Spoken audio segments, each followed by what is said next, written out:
Muy bueno, Optifuturo. ¿Qué tipos de resistencia existen? Anteriormente abordamos el concepto de resistencia y una serie de aspectos relacionados con la misma, y a continuación toca abordar sus tipos. Vamos a verlo en el siguiente vídeo. Comenzamos.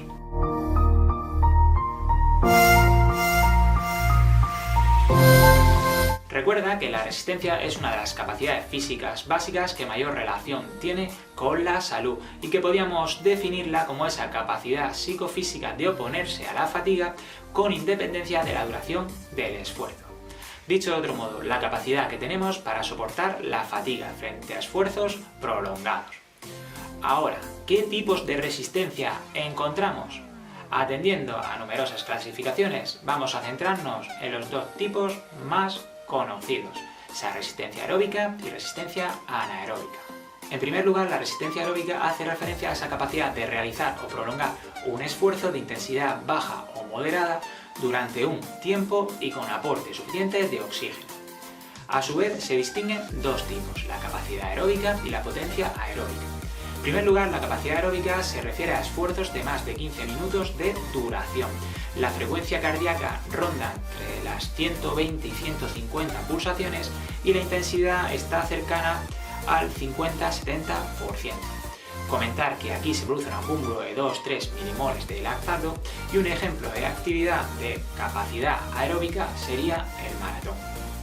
Por otro lado, la potencia aeróbica se refiere a esfuerzos realizados entre los 2 y 15 minutos a una intensidad del 70-90%, a unas intensidades entre el 150 y 170 pulsaciones y donde se produce un acúmulo de entre 3-4 milimoles de lactato.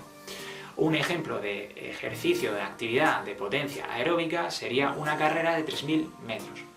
Decir que en ambos tipos de resistencia aeróbica, en esa capacidad y esa potencia aeróbica, utilizan como fuente de energía el glucógeno, los aminoácidos y los ácidos grasos libres. Y en estos dos tipos apenas se producen cantidades elevadas de lactato.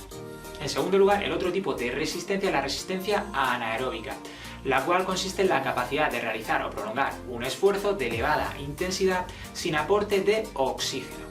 Decir que este tipo de resistencia se divide a su vez en dos subtipos, la resistencia anaeróbica láctica y la resistencia anaeróbica aláctica. En la resistencia anaeróbica láctica se genera ácido láctico, que es una sustancia de desecho que dificulta la contracción muscular e incluso la anula.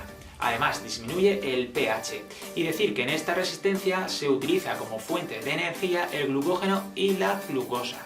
Además, se distinguen dos vías, la capacidad anaeróbica láctica y la potencia anaeróbica láctica. La capacidad anaeróbica láctica sería para esfuerzos de entre 45 y 120 segundos, a una intensidad del 90-95%, es decir, una frecuencia cardíaca submáxima máxima. Y aquí se produce un acúmulo de lactato de entre 4 y 12 milimoles. Comentar que un ejemplo de capacidad anaeróbica láctica sería una carrera de 800 metros. Por otro lado, la potencia anaeróbica láctica es para esfuerzos entre 15 y 45 segundos de una intensidad del 95% o superior, es decir, una frecuencia cardíaca máxima. Y aquí se produce un acúmulo de lactato de entre 12 y 18 milimoles. Un ejemplo de actividad de potencia anaeróbica láctica sería una carrera de 400 metros. Y ya el segundo subnivel sería esa resistencia anaeróbica aláctica, donde no se genera ácido láctico y utiliza como fuente de energía la fosfocreatina y el ATP o adenosin-trifosfato. Decir que este subtipo se divide a su vez en dos vías, la capacidad anaeróbica aláctica y la potencia anaeróbica aláctica. Ambos son muy sencillos de comprender, ya que se trabaja a intensidad máxima. Pero en la capacidad anaeróbica aláctica es para esfuerzos de 5 a 15 segundos de duración, por ejemplo sería una carrera de 100 metros, y luego la potencia anaeróbica aláctica es para esfuerzos inferiores a 5 segundos, por ejemplo un sprint de unos 20 metros.